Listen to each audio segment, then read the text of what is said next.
record. Okay. Yes, good. Okay there. Yes, let me start the video. So this week we're looking at mentoring women for leadership roles in ministry.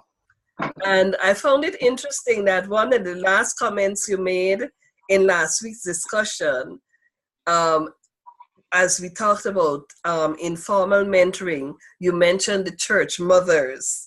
Do you remember that? You mentioned that. So I thought that was an interesting takeoff for us to look at the mentoring women for leadership roles in ministry.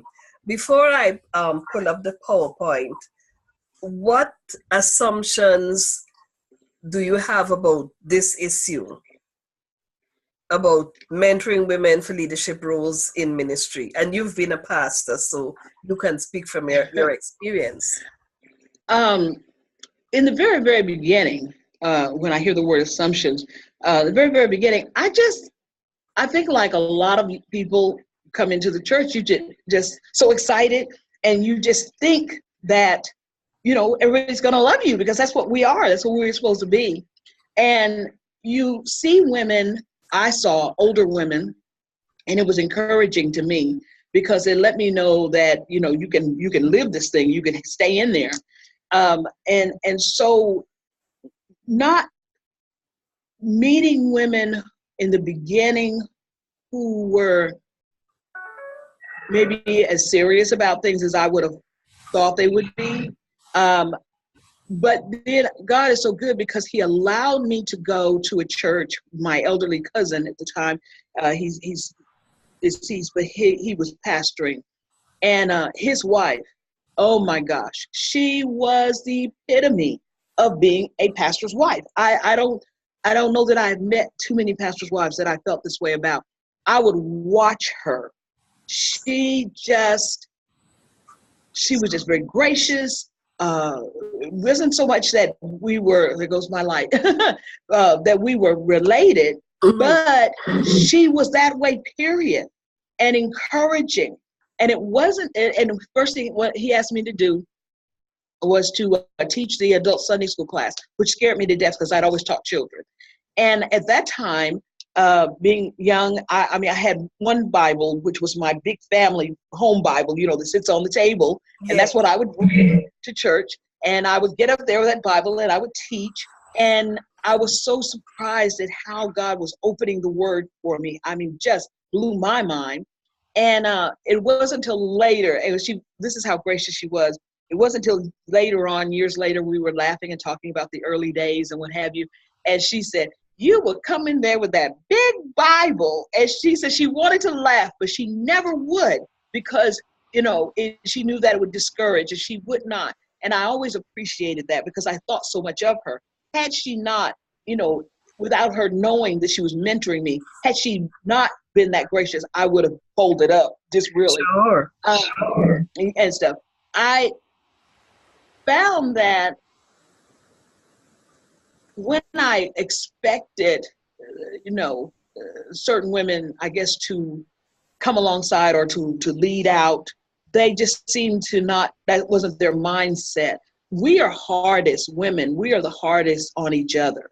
And so that worldly thing of, well, who does she think she is? And why does she get to do this? And da-da-da-da-da. That stuff just falls over into the church. And so a lot of women lose out the opportunity to have mentors, to have them in the church. Two other women that really blessed my heart. This one woman, I can't think of her name right now. Oh, she was just, to me, she prayed with such strength and such fervency. You just kind of want to be, wow, I want to be like that. And one day we were at noon prayer. And she looked at me and she began to weep. And she just simply looked up and said, oh, the things God lets me see. And I knew she meant me. And it was like, oh, I felt so special that she paid attention, that she knew I was there. Back to the end of the teaching, we were leaving and greeting on the way out. And she went to put her hand in my hand in hers. And when she walked away, never said a word. She had put $100 bill in my hand. I thought, oh, I just thought, oh my gosh. And then this lady said to me one time, I was on the ministry team at a church, and it was evening service. We had gone back. It had been hot that day. I had on a long skirt, but I hadn't put on any hose because it was evening and I didn't have any responsibility that evening. Well, the pastor asked me to come and be one of the ministers in the pulpit, and I'm thinking, ah. So I sat there, but my skirt was long, so you could barely see my leg. But afterwards, when I came down, she called me aside and she said, baby, I love it when older women say that. Baby, if I show up without stockings, they're going to say, look at that crazy old lady. But you being a preacher lady, when you show up without stockings, so you need to wear some hose. And I said, yes, ma'am. And I let it go. And I thought, okay, to me, that was advice I could use. It didn't bother me at all. I knew that from her generation, they wore hose all the time. And so I appreciated the input. And I had repeated that to some other ladies, more of my peers. And, I remember one, well, that wasn't her business. I said, no. If that was going to keep her from receiving what God was going to say, then I needed to make the adjustment. It won't bother me, but it could bother her at a crucial time. Okay. And as men, we have to be mindful that it's not about us. Okay. We need whatever it takes to get the word out and stuff. If I go to a church and they don't want me in the pulpit, we're not going to fight about it. I don't have a problem with it. If I go to a church and they don't wear pants and I'm going to be a part of the service, I don't have a problem with that. That's right. We need to be all things to all people in that respect.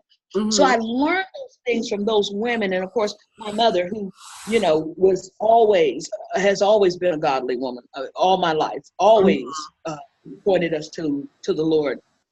I come from my grandmother, my mother was a huge influence on my life. And so I've been so grateful for that and all. My first mother-in-law hated me. So, and it was such a shock to me because I had always gotten along with older women. Yes. And, but there was the thing of her son, and she had picked out his wife and he had defied her and all that stuff. I should have let her do that. But anyway, and that was a shock to my system. It really was. So I've tried over the years to be the type of woman that other women could approach, and to encourage. I had a ministry team before I pastored.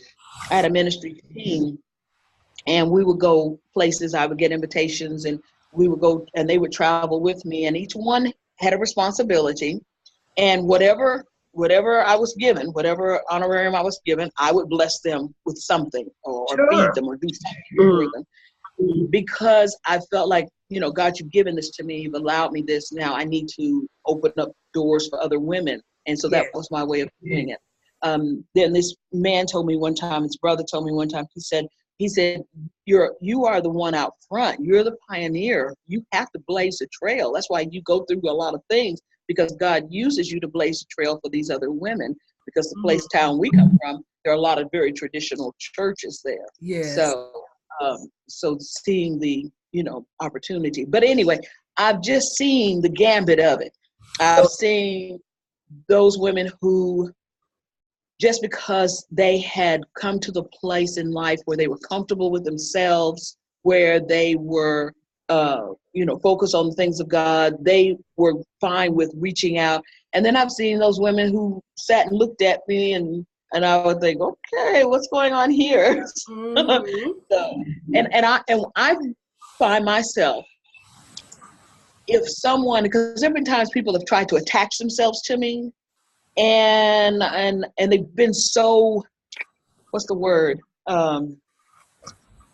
So grabby, I guess. Just like, what do you want? What is it? And it wasn't a conversation that says, I want to learn or whatever. It's just that, you look in there like, the vacuum is gone and they're just sucking out of you, and you think, why is this person always around me? What do they want from me? And I have to make myself stop and think about it.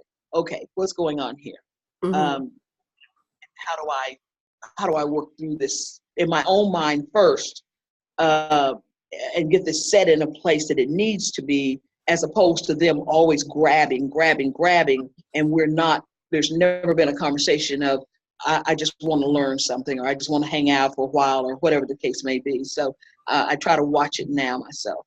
Okay, good. So what we're going to be looking at today is going to be meaningful to you.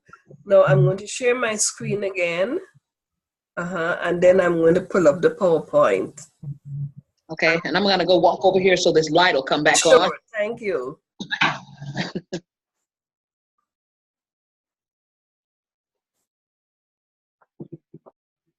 Okay, there we go. Okay. I'm opening it from my screen because what I found is, I guess it's because of the background I use the blue. When I open it within the course, it's not as clear as it should be. Okay, so we're looking at mentoring women for leadership roles in ministry, practices, challenges, and opportunities. Most of our churches are predominantly female in membership, but predominantly male in leadership. This attests to the proposition that there is much informal mentoring of women by women in the church. Nevertheless, this presentation focuses on what is documented about formal and informal mentoring of women in leadership roles in ministry. The first presentation summarizes one researcher's findings on mentoring as a supportive pedagogy in theological training. The first research looks at mentoring, but not specifically at mentoring women, but the findings would be of interest to us. Let me put it as a PowerPoint presentation. I'm trying to get it, push it over. Oh, okay. I wanted to. Are you seeing it clearly the way I have it now? It's fine. Okay, because I was trying to put it as a PowerPoint presentation slideshow. Slideshow. Yes, and start from. I click on slideshow from the beginning, right? Mm-hmm. Yes. Mm-hmm. Mm-hmm. So this study, it's called Mentoring in Theological Training by Chiroma and Cloete. The thesis of the study is that theological training supported by effective mentoring can contribute to the spiritual growth, character development, and ministry formation of theology students. The method, it was a qualitative evaluative study of mentoring programs in 3 evangelical winning all seminaries. ECWA, these are churches in Nigeria. Okay. The definitions of mentoring. The study had the following definitions of mentoring. It was compared with other relational processes such as coaching, counseling, advising, and teaching. It's an intrinsically personal process where an older person empowers a younger person. It is a reciprocal relationship with an intentional agenda designed to communicate explicit content along with life wisdom from one individual to another. Some other definitions. It's a developmental process which can occur both naturally and officially to allow an individual to share his or her experience, knowledge, skills with another individual in order to benefit mostly the latter's personal or professional development. The researchers noted that the word mentor, mentoring is not found in the Bible, but the concept is all over the Bible. Mm-hmm. Mentoring as supportive pedagogy.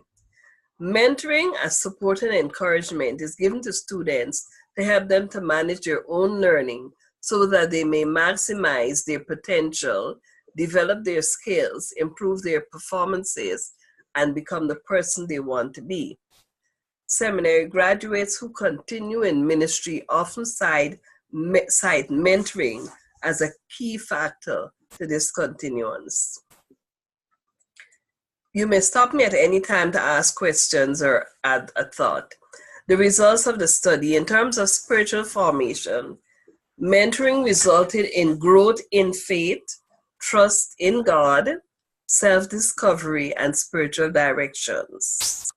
In terms of character formation, students reported that they learned from their mentors integrity, joyfulness, accountability, humility, and patience. In terms of ministry formation, mentoring enabled students to integrate their personal and professional identity and obtain academic and practical proficiency. So mentoring had a threefold influence on the students in terms of spiritual formation, character formation, and ministry formation. And of course, those three are intertwined. Okay. You know, you mentioned about it.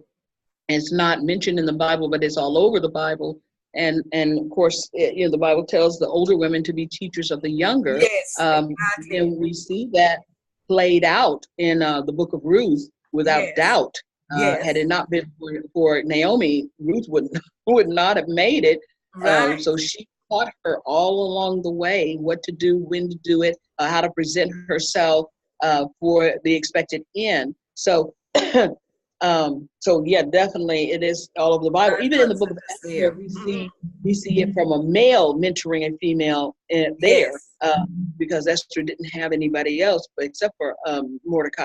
So, you know, again, we see it from that direction. Yes, yes. So some implications for theological education. Lecturers must see themselves as spiritual leaders. Seminaries must have a mentoring plan and assign designated personnel for implementing and coordinating. Teach content and skills, but also model critically reflective ministry practices. One of the inherent meanings of mentoring is modeling, so that mentoring is more than oral communication between two persons. You also have to model, you also have to be an example of what you're teaching. That is such an important part of mentoring. Develop a partnership with the church in all areas. Make use of pastors and church leaders for mentoring students.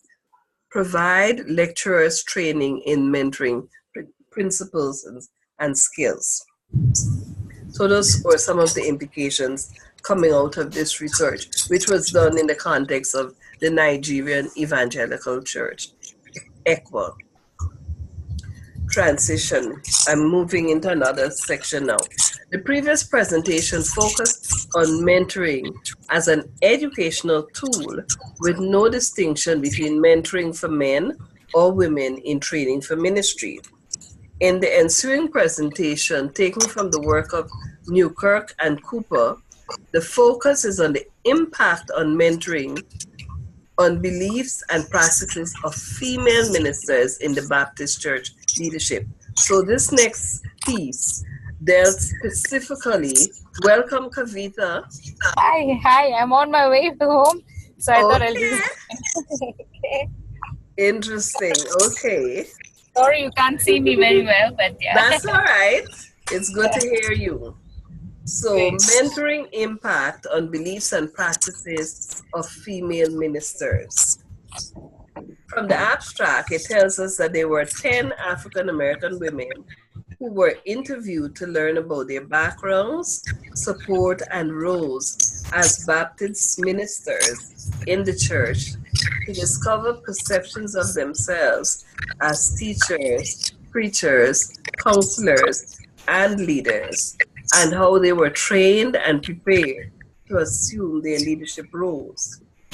The research questions were: one, in what ways did being mentored or not affect the African American women ministers' perceptions of their effectiveness in ministry?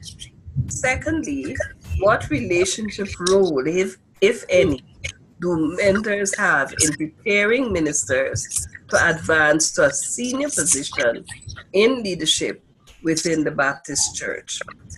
Those were two key questions of the study. The purpose of the study was to understand how being mentored or not affects African American women ministers' perceptions of their effectiveness in ministry. The focus of the study was to what extent do women who were mentored have increased satisfaction in their ministerial role? And the significance of the problem is that there's an increase in the number of African American women ministers, even in the face of difficulties. So this was an important study. Yes, Tara, go ahead. I was going to say on that first one about the perceptions of their effectiveness in ministry, it is really, I don't know about anybody else, but it is really hard because when you're looking at just the males doing what they do, oftentimes women will take that persona on, and one of the complaints that I hear all the time from women in the congregation, they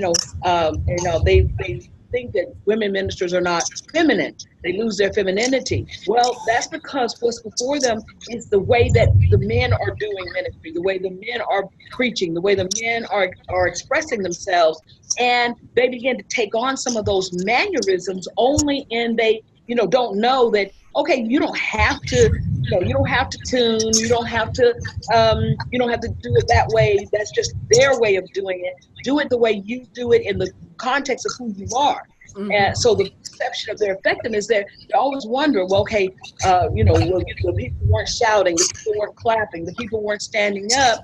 That means that they aren't hearing what I'm saying. They're not receiving me. And so that brings about a lot of self-doubt and concern as to, maybe I'm not doing it right or whatever the case may be.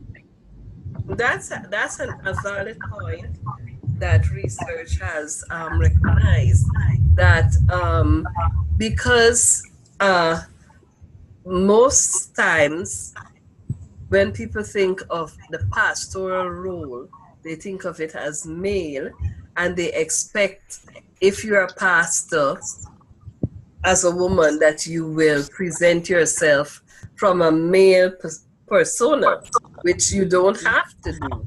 So there are women who talk about that and how they have sought to struggle through to present themselves as who they are, not as who they think the congregation would like them to be. So that's a valid point. Okay. The research questions of this study: how does being mentored or not being mentored affect African American women ministers' perception of their effectiveness in ministry? What does Tavita? Yeah, I also wanted to add something to that. Go ahead.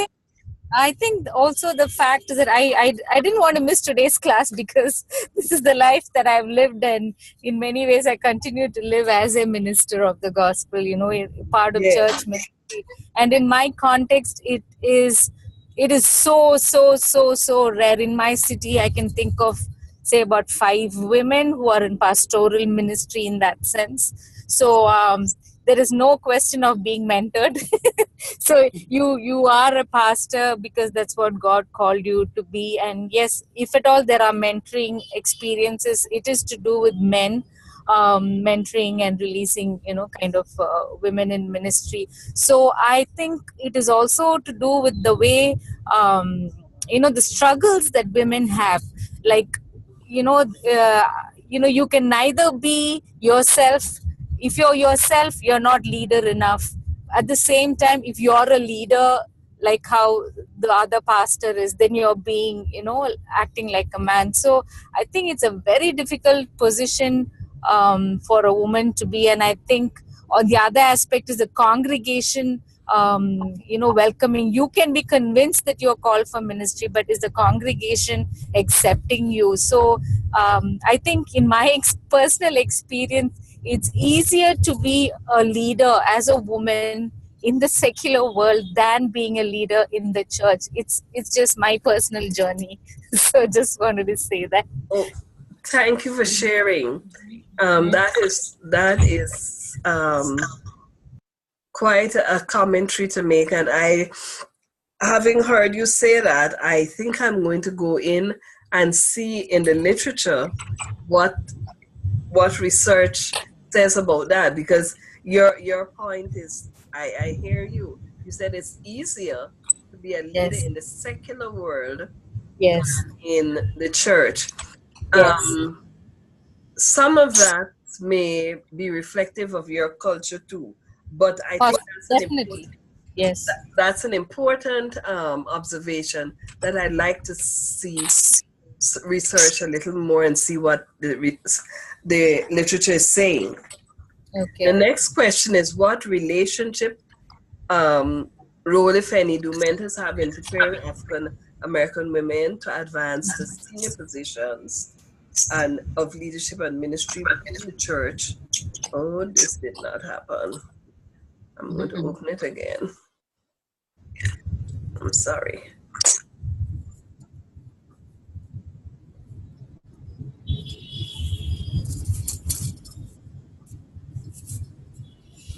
Okay.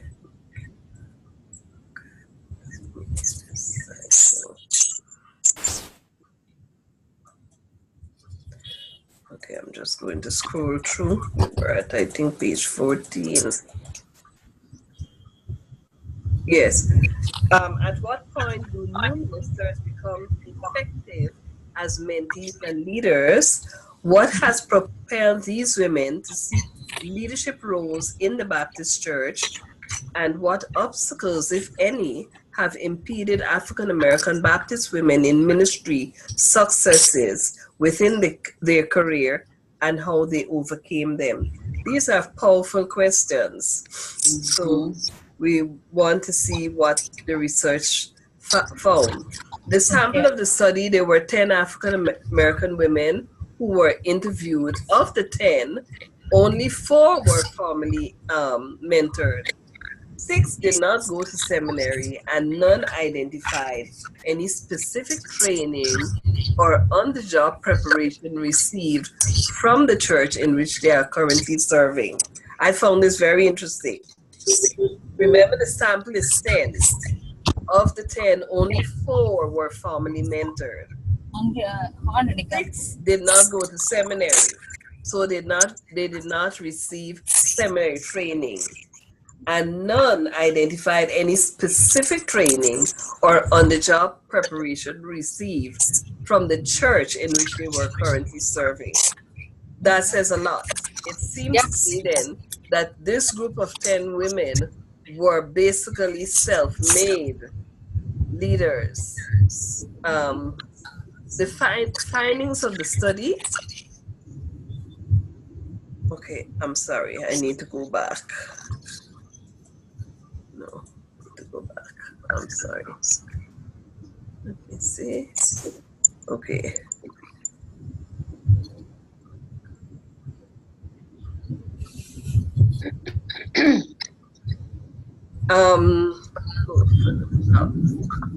For those mentored, it was done in a formal setting for a minimum of 1 year at a time. So this is interesting. For those who were mentored, it was a formal event. Both those who were mentored and those who were not mentored identified that they are effective in their ministerial position. That's another important finding, because basically what they're saying is that though they had not been mentored, they perceive of themselves as being effective in ministry. They identified obstacles in ministry, and the 2 major obstacles that were identified was sexism and acceptance.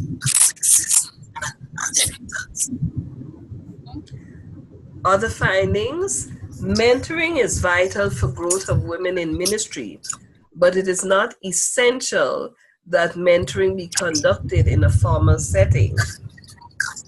Mentoring must be intentional. It starts with a relationship built on trust, respect, and understanding.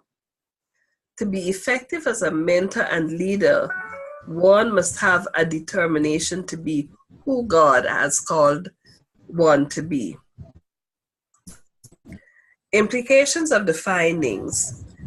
Being a woman in ministry is extremely challenging.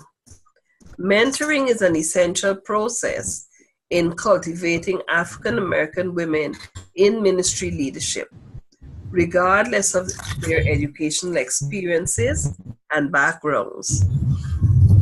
Mentoring is not always linked to instructional leadership, but can be aligned to one's personal development. Mentoring bridges the gap between academia and the church. Women expected to assume the same roles and responsibilities as men without adequate mentoring and preparation. And the last page just identified the sources for this PowerPoint presentation. Comments, questions about what we have just looked at?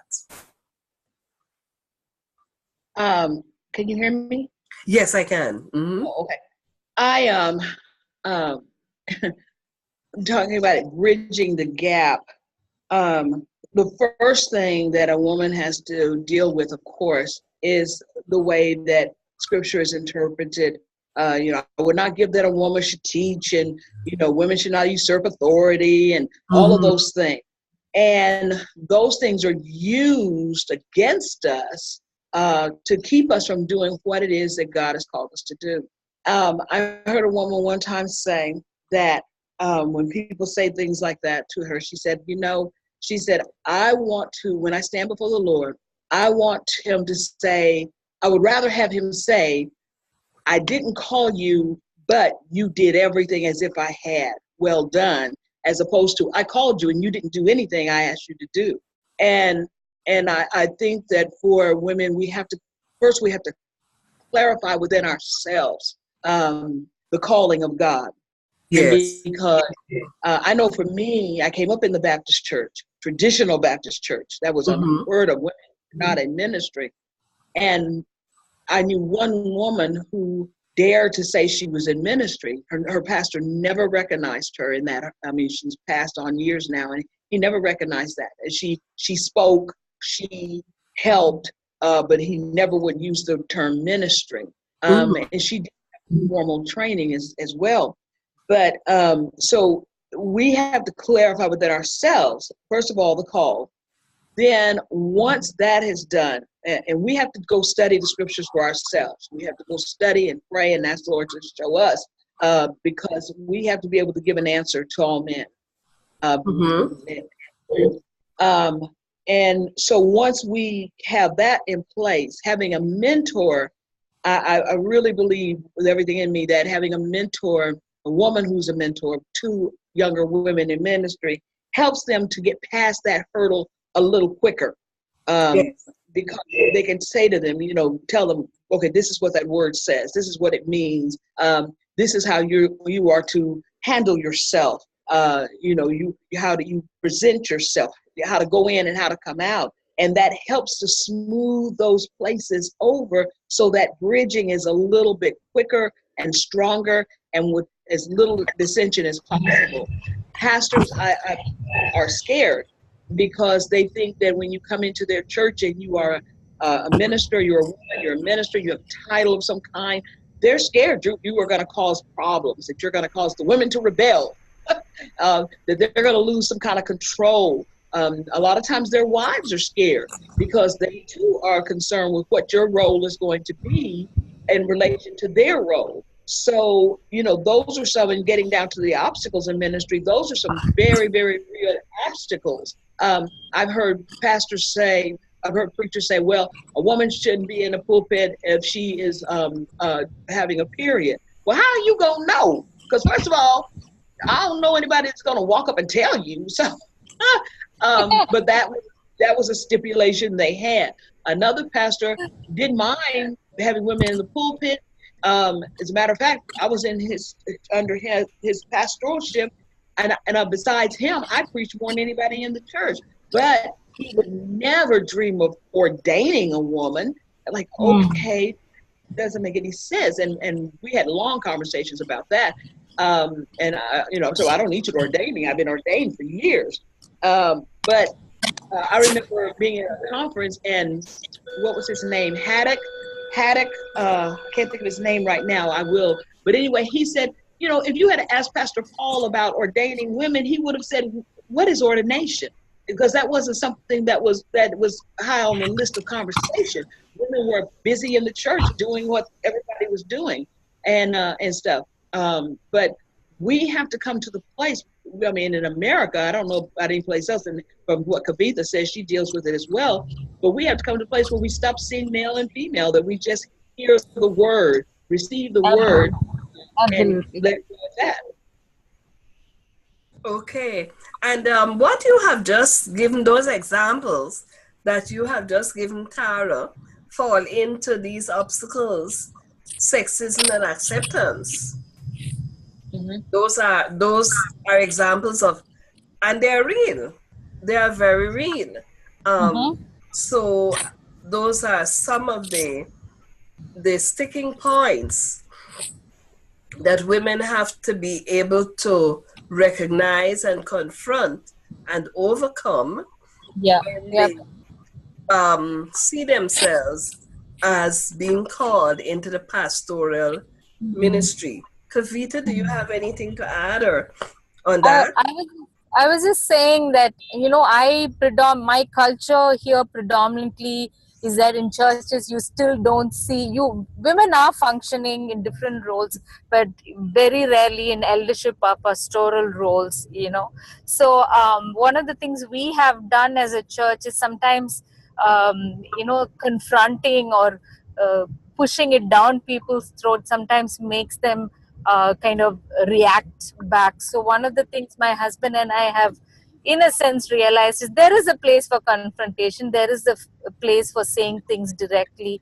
That we as a church believe in women in eldership and pastoral roles. We say that, often. Mm-hmm. But I've also realized one of the best ways to do it is also demonstrate to other women and to men in the congregation that there's nothing wrong for a woman to be in that function, as long as she's gifted, she's trained, she's gifted, and she can grow in that, and God has called her to be in that role. So I think modeling that actually has worked in our congregation to a great extent. Sometimes people have not heard us say, maybe not enough, saying that it's okay for a woman to lead, but they have seen that demonstrated. So we have quite a few women in our leadership team at this point. So I think that goes a long way to kind of demonstrating it. But again, it's not an easy road.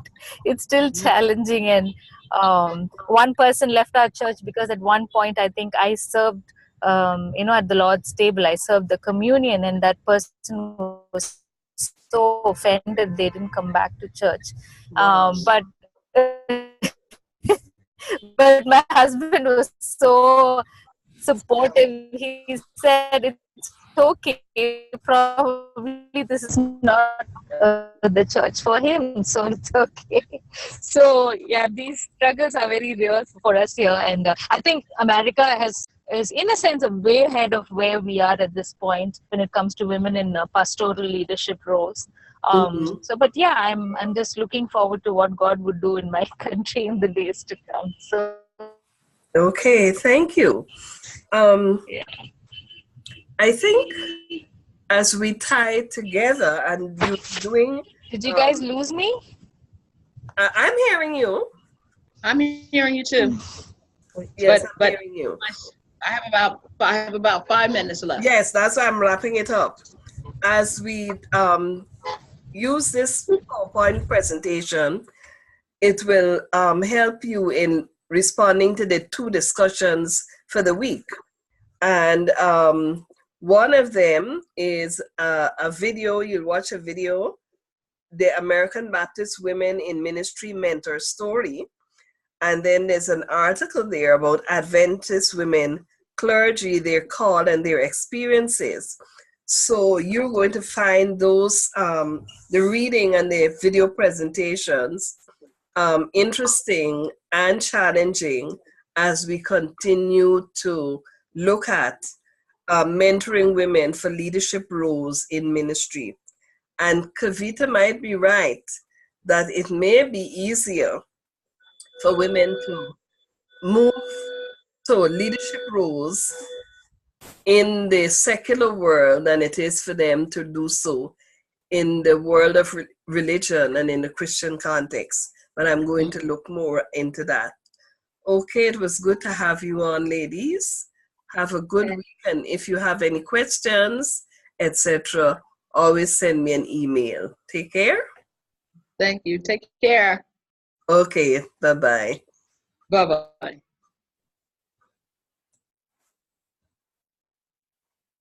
Feel better. Thank you. I need it. All right, bye-bye.